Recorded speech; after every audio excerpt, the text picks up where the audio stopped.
तो आप लोगों का पेपर था कल, मतलब पिछले संडे को, उसमें आपने देखा था कि कुछ क्वेश्चंस आए थे आप लोगों के, तो हम लोग फटाफट एक बार डिस्कशन कर लेते हैं इसको।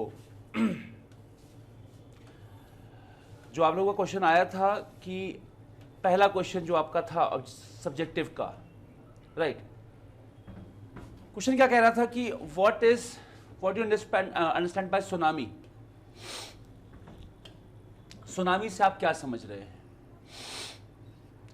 Explain the causes for its production and what are the measures taken for the preservation and destructions. कैसे उसके बचाव और सुरक्षा के उपाय पर आप चर्चा करें, ठीक है, विवेचना करें। तो सबसे पहले आप लोगों ने जो किया है, जो आपकी कॉपीज हैं, पहले हम उस पर चर्चा कर लेते हैं, फिर आगे के कैसे आप कर सकते हैं उसकी हम यहां पर बात करेंगे।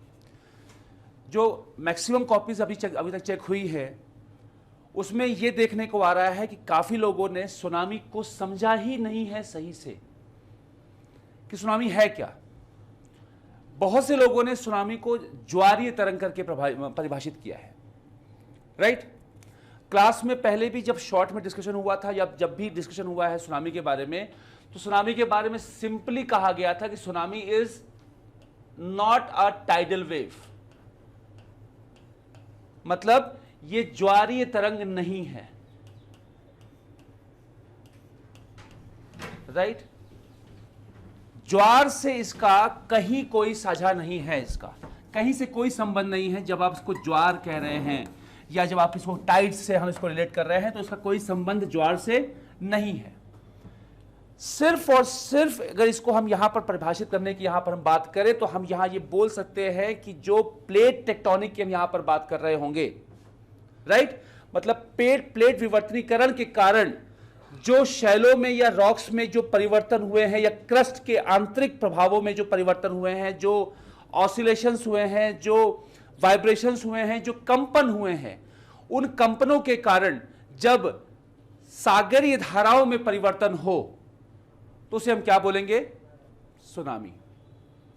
लेकिन कहीं पर भी बहुत से बच्चों ने सुनामी को लिखा सही है कि जापानीज वर्ड है, ये है, वो है, सब कुछ अच्छे से लिखा हुआ है, लेकिन कुछ बहुत से कम ही बच्चों ने इसको सही से परिभाषित किया है कि सुनामी है क्या। पहली बात, राइट। तो सुनामी, इस क्वेश्चन को अटेंड करने का सिंपल तरीका था, जैसे मैं आपको बताया गया था क्लास में, कि जब ऐसे कोई क्वेश्चन आए तो अब इसमें आपको जब इंट्रोडक्शन की यहां पर हम बात करें, तो आपको इंट्रोडक्शन में करना क्या था? इंट्रोडक्शन में आपको कहीं कोई कहानी नहीं लिखनी थी, सिंपल आपको इसकी परिभाषा के साथ शुरुआत करनी थी, राइट। समझ में आया? परिभाषा के साथ शुरुआत करते हुए आपको यह बताना था कि इसके कॉजेस क्या हैं, इसके कौन कौन से कारक हैं जिससे ये उत्पन्न हो रही है। तो मैंने बताया था आपको क्या है कंपन, पृथ्वी के आंतरिक भागों में हुए कंपन। अब वो कंपन किस कारण से हो रहा है? वो कई कारणों से हो सकता है, उसमें से एक भूकंप है, एक ज्वालामुखी है, या अन्य कई कारण, कोई धूमकेतु गिरे, राइट, कुछ भी हो, मतलब जो आप ज्वालामुखी, जो आप भूकंप के संबंधित कोई भी जो कारण लिख रहे हैं, वो समस्त कारण क्या हो जाएंगे? आपके सुनामी के कारक होंगे। पहली बात। दूसरी बात, ये विनाशकारी रूप कब होती है? ये विनाशकारी रूप आपको क्लास में बताया गया था, यहां फिर आपको बता रहे हैं कि जब इसकी हम विनाशता की यहां पर हम बात करें, विध्वंसता की यहां पर हम बात करें, तो हम सीधे बोलेंगे ये विनाशकारी कब होगा? जब ये तटों से एक सीमित दूरी पर होगा, मतलब जो इसका एपिसेंटर बन रहा होगा वो सीमित दूरी पर होगा, मतलब अपने प्रभाव क्षेत्र में रहेगा ये। जब इसके प्रभाव क्षेत्र के भीतर ये रहेगा, समझ में आ रहा है, तब इसकी उत्पत्ति से इसका ज्यादा विध्वंस होगा। और विध्वंसता की परिभाषा, ये आप अपने आंसर्स में अच्छे से लिख सकते हैं, विध्वंसता की जो परिभाषा होती है वो स्थान विशेष होती है, इट इज प्लेस स्पेसिफिक। जब हम डिजास्टर को परिभाषित करते हैं, तब आप सीधे बोल सकते हैं कि डिजास्टर एक ऐसी अवधारणा है जो स्थान विशेष परिभाषित है। मतलब कोई ऐसे क्षेत्र में जब सुनामी आएगी जहां पर वो उसके प्रभाव, जो उसका प्रभाव क्षेत्र है, उसके आसपास सभ्यता का नामो निशान नहीं है, तो विध्वंस क्या होगा? होगा नहीं होगा। लेकिन अगर किसी ऐसे स्थान पर आ जाए जहां पर एक विकसित सभ्यता है, तो विध्वंस ज्यादा होगा। बाकी लोगों ने परिभाषा लिखा हुआ है, समझ लिखी हुई है कि ये कब ज्यादा घटेगा, कब बढ़ेगा, ये सब लिखा हुआ है, इसमें कोई दिक्कत नहीं। सिर्फ हमको बता रहे हैं आपको कि करना क्या था। दूसरी बात, सुनामी की अगर हम यहां पर बात करें तो सुनामी के लिए आपको आयाम पर पता होना चाहिए कि यहां पर सुनामी के जो हम बात कर रहे हैं, यहां पर हम जो लहरों की यहां पर हम बात कर रहे हैं, वो हम यहां पर ये बोल रहे हैं कि एक निश्चित अधिकतम ऊंचाई को प्राप्त लहरें होंगी। अब ये जो आयाम उठ रहा है, ये आयाम कहां पर उठ रहा है? ये आयाम जो उठ रहा है, ये एपी सेंटर पर नहीं हो रहा है, ये उसके अधिकेंद्र पर नहीं हो रहा है। ये कहां पर हो रहा है इसका? ये तटों के पास जाकर इसका आयाम उच्च हो रहा है। समझ में आ रहा है? यस और नो? क्लियर? तो क्या होगा यहां पर कि जब ये कोस्ट के पास पहुंचेगा, मतलब तट के पास पहुंचेगा, राइट, तब क्या होगा? इसका आयाम बढ़ेगा और लगातार बढ़ेगा। अब यहां पर सुनामी सुनामी पूछने का मतलब क्या हो गया ना, समझिएगा। आपको थोड़ा सा टेक्निकल होना पड़ेगा, क्योंकि सुनामी क्या है, एक थोड़ा सा तकनीकी ज्ञान है, जो भौगोलिक ज्ञान के साथ साथ थोड़ा सा तकनीकी भी है, आपको यहां पर लिखना पड़ेगा। जब आप यहां पर सुनामी को डिफाइन कर रहे होंगे तो सुनामी में आपको एग्जैक्टली लिखना होगा कि यहां पर क्या हो गया। यहां पर हम एक ही समय पर आयाम या एम्पलीट्यूड को राइज कर रहे हैं, एम्पलीट्यूड बढ़ रहा है इसका। दूसरी बात, उसी समय पर इसकी आवृत्ति भी बढ़ रही है,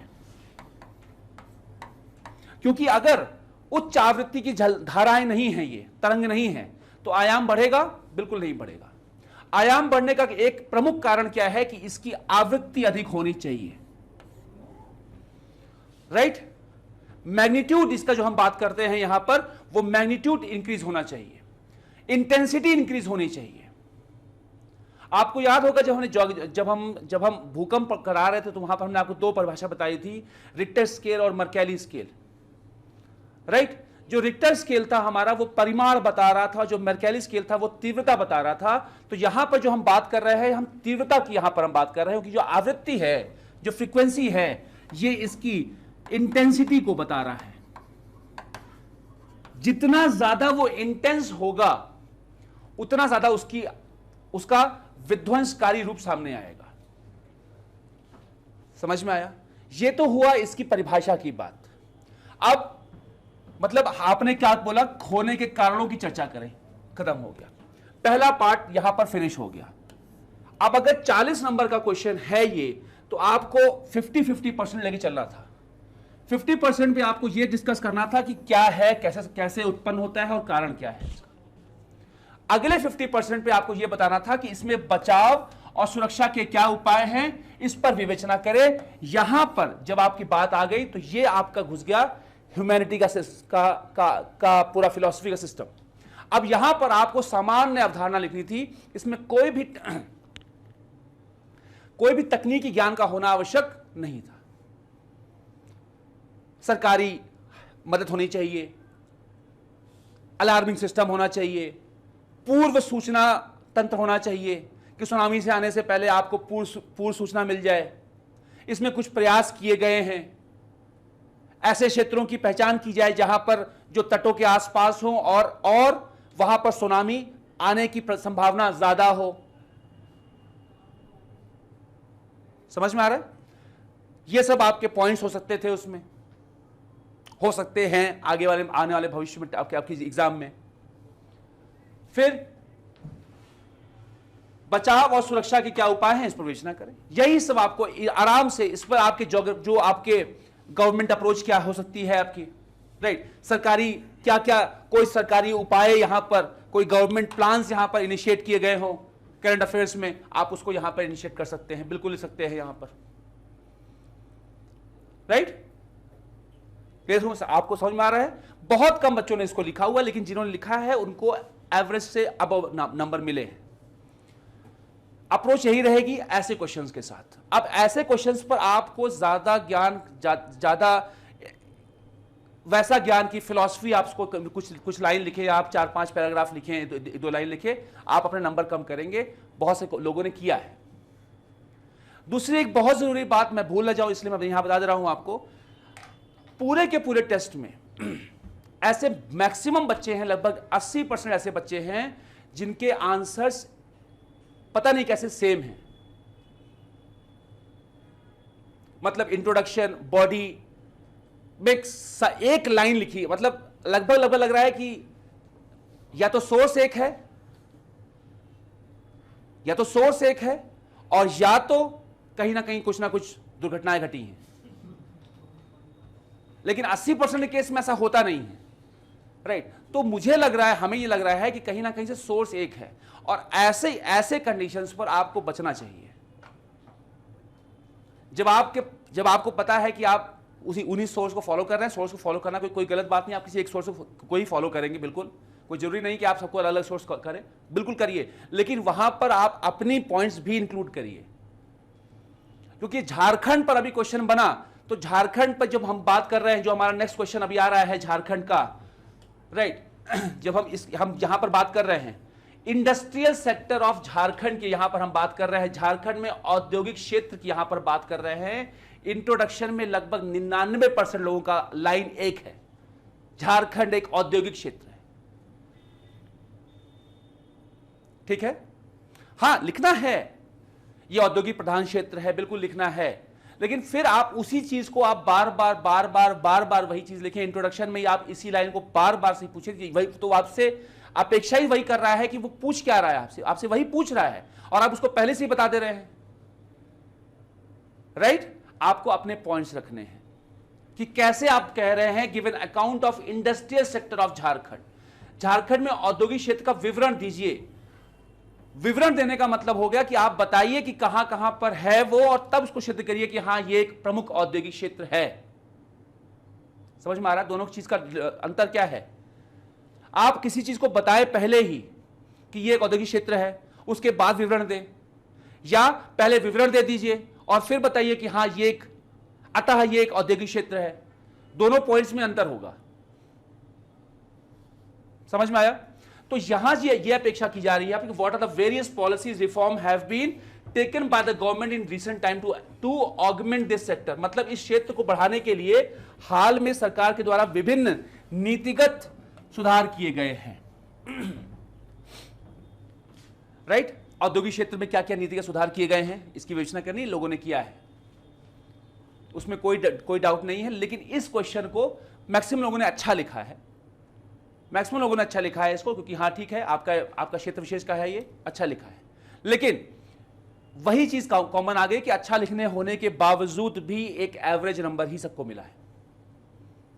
अबव एवरेज नंबर बहुत कम को मिला है, क्योंकि क्या हुआ है कि वो पूरी की पूरी लाइन ही कॉपी चली गई है। ठीक है, अच्छा लिखिए लेकिन कुछ बदलाव करिए, कुछ अलग एग्जांपल्स दीजिए, भले ही सोर्स आपके एक ही हों। ओके, समझ में आया? कुछ लोगों ने किया था शायद इसमें, क्यों?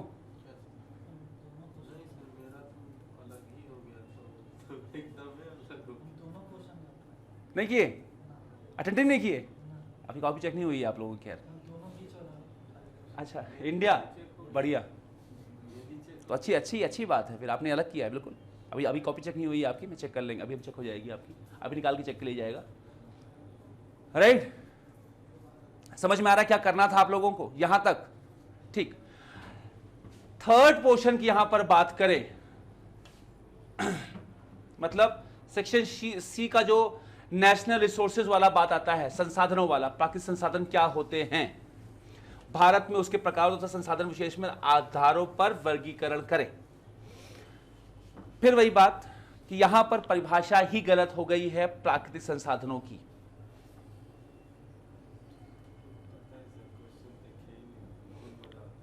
ठीक, बहुत से लोगों का, कुछ का आंसर सही हुआ है, कुछ का आंसर गलत हुआ है।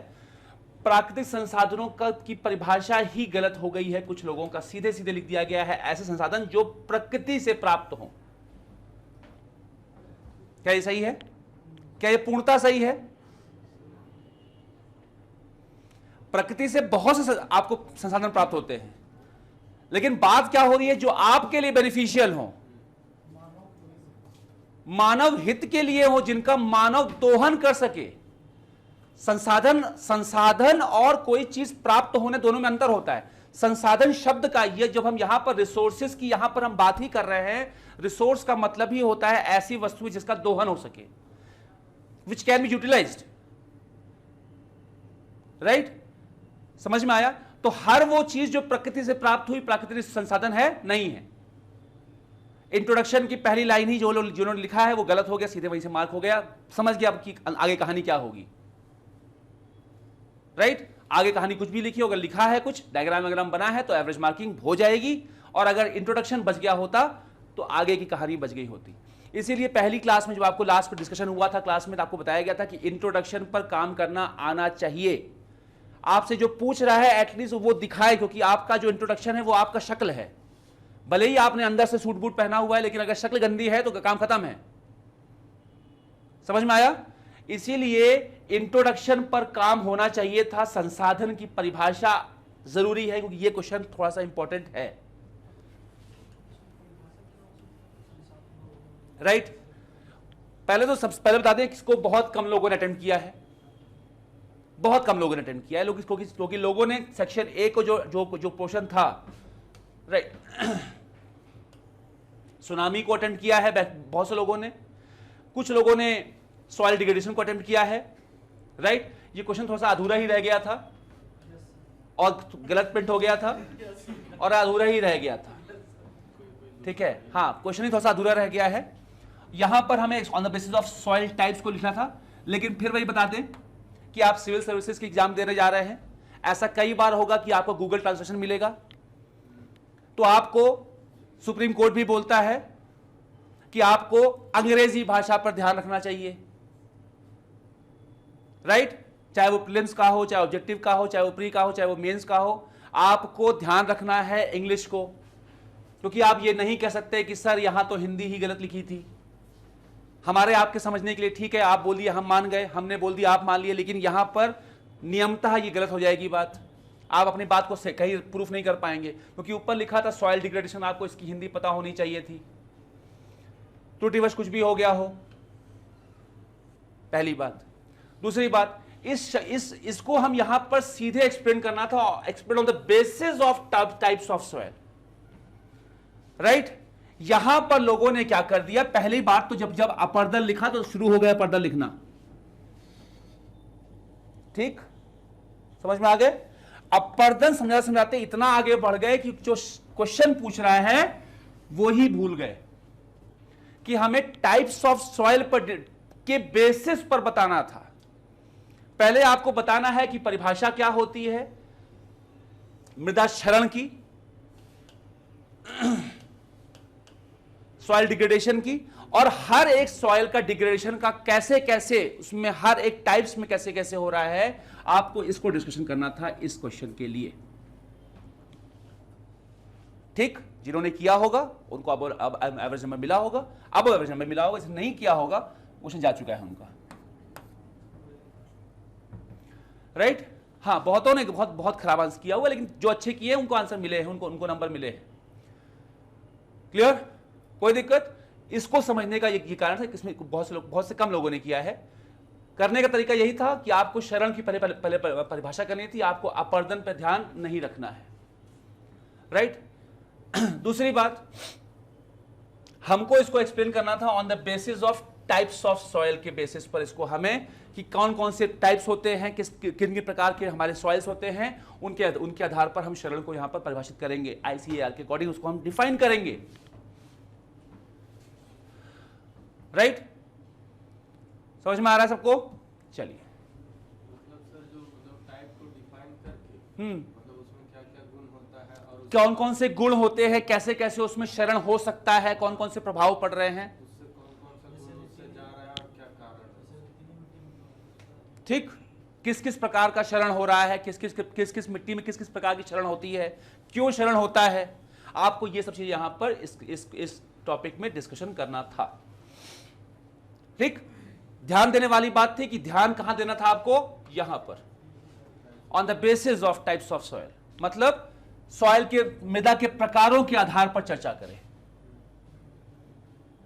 ठीक, चलो आगे बढ़ते हैं, सेक्शन सी पर आते हैं।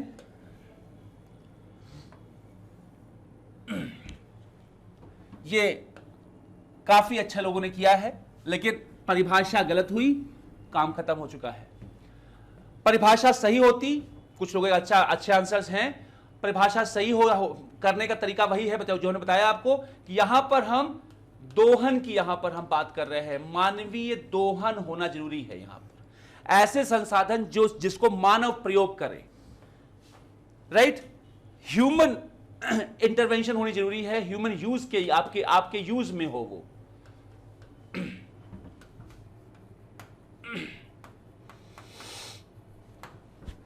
ठीक, मतलब ऐसे संसाधन जिनको आप उद्योगों में या अन्य किसी रूप में आप उसका प्रयोग कर सके और उसका दोहन कर सके, उसको आप यूज कर सके, पहली बात। दूसरी बात, हां, वो प्राकृतिक रूप से प्राप्त हो।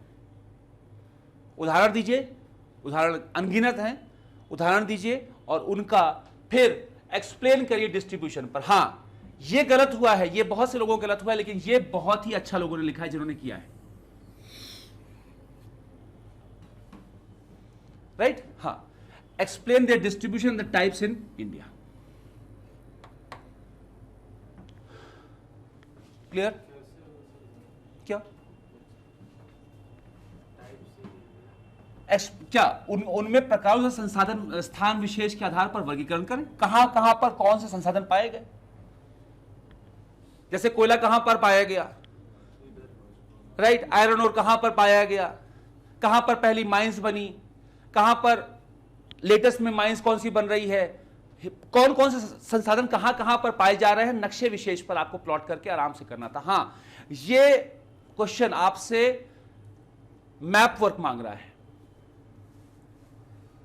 ठीक, ये क्वेश्चन आपसे मैप वर्क मांग रहा है, पहली बात। दूसरी बात, फिर वही बताना चाहेंगे, कुछ के नक्शे बहुत खराब हैं, उनको वर्कआउट करने की जरूरत है, नक्शे पर काम करना शुरू करिए सब लोग। क्लियर? अगर अच्छे नंबर चाहते हैं तो नंबर प्रेजेंटेशन अच्छा है, कुछ थोड़ा बहुत खराब भी था फैक्ट, तो अच्छे नंबर मिल गए हैं। लेकिन अगर डेटा लिखा हुआ है, प्रेजेंटेशन अच्छा नहीं है, क्योंकि यहां पर सिविल सर्विसेज के किसी भी एग्जाम में, चाहे वो कोई भी स्टेट पीसीएस हो, यहां पर जरूरी इंफॉर्मेशन नहीं है, क्योंकि इंफॉर्मेशन तो सबके पास होगा। हां, जरूरी है इंफॉर्मेशन, राइट, लेकिन 60-40 का रेशियो है कि सूचनाएं हैं आपके पास, लेकिन आप अगर उसको प्रेजेंट नहीं कर पा रहे हैं अच्छे से, तो फिर सूचना होने का कोई मतलब नहीं है। जानकारी कितनी भी है आपके पास, अगर अच्छा से आप प्रेजेंट नहीं कर पा रहे हैं, तो आप कहीं ना कहीं एवरेज मार्किंग के चक्कर में आ जाएंगे। हां, नंबर जेपीएससी में पूरे 0 नहीं मिलते हैं, राइट, लेकिन हां, एवरेज मार्किंग में फिर आप अपने आप की मेरिट को पीछे कर रहे हैं। ठीक, समझ में आया? और यहां पर फाइट जो है वो नंबर की है, यहां पर फाइट जो है वो मेरिट की है। लिख के तो हर आदमी आ रहा होगा, लेकिन फिर वही बात कि वो कितना नंबर खींच पाता है वहां से। ठीक, उदाहरण अच्छे दीजिए, नक्शे अच्छे बनाइए, मैप्स अच्छे बनाइए, काम अच्छा से एक्सप्लेनेशन हो जाएगा आपका। और अगर कहीं पर फैक्ट्स की कमी पड़ रही है, फैक्ट्स ज्यादा मत लिखिए, अगर गलत लिख रहे हैं तो। जहां पर डाउट है उन फैक्ट्स को मत लिखिए। ये मैं इसलिए बता रहा हूं क्योंकि अभी हम जा रहे हैं हिस्ट्री पर। जब हम हिस्ट्री पर जा रहे हैं, किसी का नाम नहीं लेना चाहिए, लेकिन यहां पर ऐसे कई बच्चे मिले जिन्होंने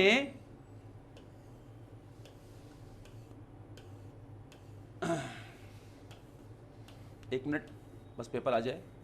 हाँ, ऐसे कई फैक्ट्स लिखे हैं हिस्ट्री में जो सरासर गलत है, कहीं दूर दूर तक नामो निशान नहीं है। वो चाहे लिखने में जल्दबाजी हो गई हो, चाहे समझने में जल्दबाजी हो गई हो, या कोई भी जल्दबाजी हो गई हो, क्योंकि अगर आप इतिहास लिख रहे हैं, हिस्ट्री में डेट्स की मायने होती हैं। राइट। डेट्स की मायने होती हैं, ईयर्स का मायने होता है, वर्षों का मायने होता है। बचने का एक तरीका है कि अगर आप लगभग भूल चुके हैं, राइट, तो आप लगभग में आंसर दे दीजिए 1930 से 31, 1931, 29 से 30, यहां पर आप बच सकते हैं। लेकिन ये तब जब 1919 से 1929 से 1930 के बीच में ये पता हो कि ये वो समय है जब पूर्ण स्वराज घोषित हुआ था, लाहौर अधिवेशन, राइट। जब यही नहीं पता है तो फिर कहानी बहुत बदल चुकी होगी। समझ में आया? कुछ बच्चों ने क्या किया है कि आजादी के समय को, मतलब लिखना है 1856 और लिख दिए हैं 1956। अब आप समझ रहे हैं कि क्या हो रहा है। और एक जगह नहीं है, ये पूरी की पूरी कॉपी में उनको मिल रहा है। शताब्दी को ही बदल दिया है। अब वो अनजाने में हुआ या किसी वजह से भी हुआ, तो उनकी कॉपी पूरी कट चुकी है। ठीक है, वो हुआ है अनजाने में ही। 1900 को 1800 मांग चला जा रहा है, 1856 1857 चल रहे हैं, उसमें कुछ ना कुछ गड़बड़ हो रहा है, लेकिन कहीं ना कहीं कुछ ना कुछ गड़बड़ है। तो इस पर आपको ध्यान रखना है, पहली बात। दूसरी, हिस्ट्री में कहानी ठिठा चली है, इस हिस्ट्री में कोई टेंशन नहीं है। हिस्ट्री में जो लिखा गया है ठिठा लिखा गया है, डेटा भी अच्छा मिला है आप लोगों को, बिल्कुल जो भी मिला है, ठीक है, और सही लिखा गया है, राइट। हाँ, मंगोल इन्वेंशन पर जो बातें होती थी, मंगोल इन्वेंशन पर काफी लोगों ने इसको आंसर किया है। मैक्सिमम लोगों ने हड़प्पा को चूज किया है। हाँ, ये अच्छा ऑप्शन है आपके पास। हड़प्पा को ऑप्ट करना एक अच्छी ट्रिक है। हड़प्पा में आपको काफी एक कॉमन डेटा मिल जाता है, एक अच्छा डेटा मिल जाता है। लेकिन फिर वही बात कि वही डेटा सब लोग लिख रहे होंगे।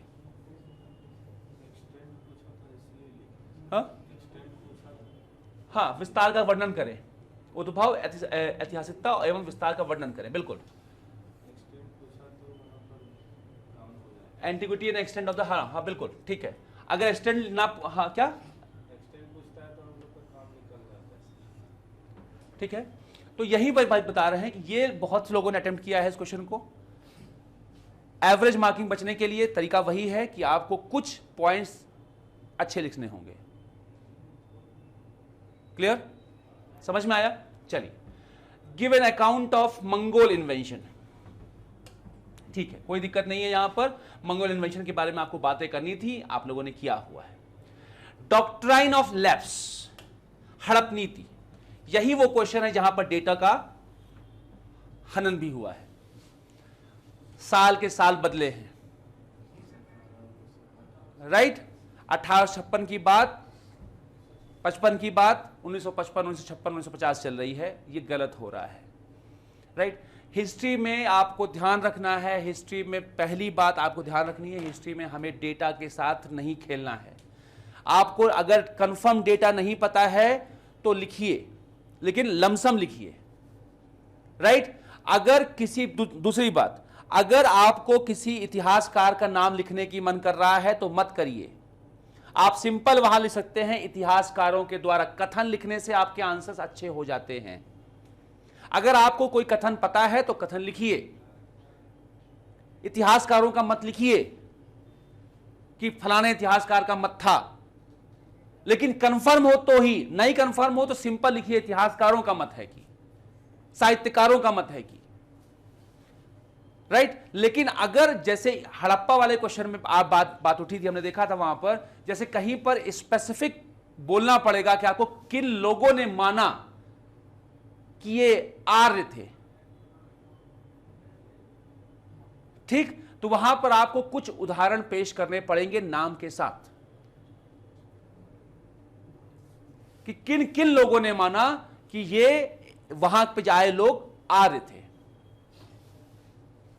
क्लियर? समझ में आ रहा है? ये कुछ अच्छे तरीके थे जिससे आप चीजों को अच्छे से प्रेजेंट कर सकते थे। और कोई doubt?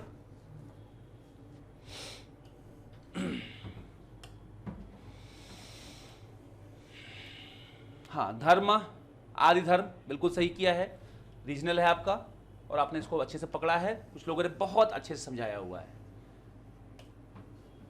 Right. Above average number इसमें बहुत से लोगों को मिला है, बहुत से लोगों को इसमें 28, 30 तक पहुंचे हैं, यहाँ पर 30, 32, 30, 31 तक नंबर लोग इस क्वेश्चन पर लेके पहुंचे हैं। काफी अच्छा किया है इस क्वेश्चन को। संकल्पनाओं पर बात करनी थी कि आदि धर्म है क्या, अन्य धर्मों से किस प्रकार भिन्न है।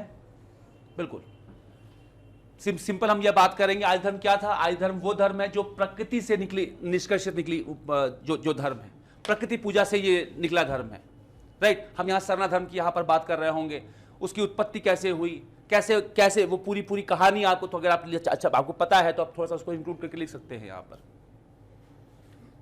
राइट। फिर किस प्रकार ये अन्य धर्मों से भिन्न है, लिख सकते हैं। हम लोग यहां मूर्ति पूजा से शुरुआत कर रहे हैं, सरना वाले में हम प्रकृति पूजा से हम कॉन्सेप्ट ऑफ आदि धर्म की जब यहां पर बात कर रहे हैं तो ये प्रकृति पूजा की से शुरुआत हम कर रहे हैं। इसका प्रारंभ भी हो रहा है कैसे, मूर्ति पूजा से नहीं, प्रकृति पूजा से इसकी शुरुआत हो रही है, राइट। वैसे ही इसको क्वेश्चन को आप आराम से कर देंगे, ठीक है, ओके। करने का सिर्फ और सिर्फ अच्छा तरीका, सोर्स एक रखिए, कोई बात नहीं है, लेकिन अपने कंटेंट्स को अच्छे से प्रेजेंट करिए। जो पता है उसको अच्छे से लिखिए, और जो जहां पर कंफ्यूजन है उन बातों को आप अपने शब्दों के माध्यम से, शब्दों के जालों के माध्यम से आप उसको छुपा दीजिए। चीजें आराम से आपको अच्छे नंबर मिल सकते हैं। यहां पर जहां पर जरूरी है मैप दिखाइए, जैसे हड़प्पा में जरूरी था मैप दिखाना। एक्सटेंशन कहां पर है, एक्सटेंशन पूछने का मतलब होगा कि आपसे वो मैप वर्क पूछ रहा है, वहां पर जरूरी है मैप दिखाना। क्लियर, समझ में आया? चलिए ठीक है, तो इतना ही करते हैं आज के लिए।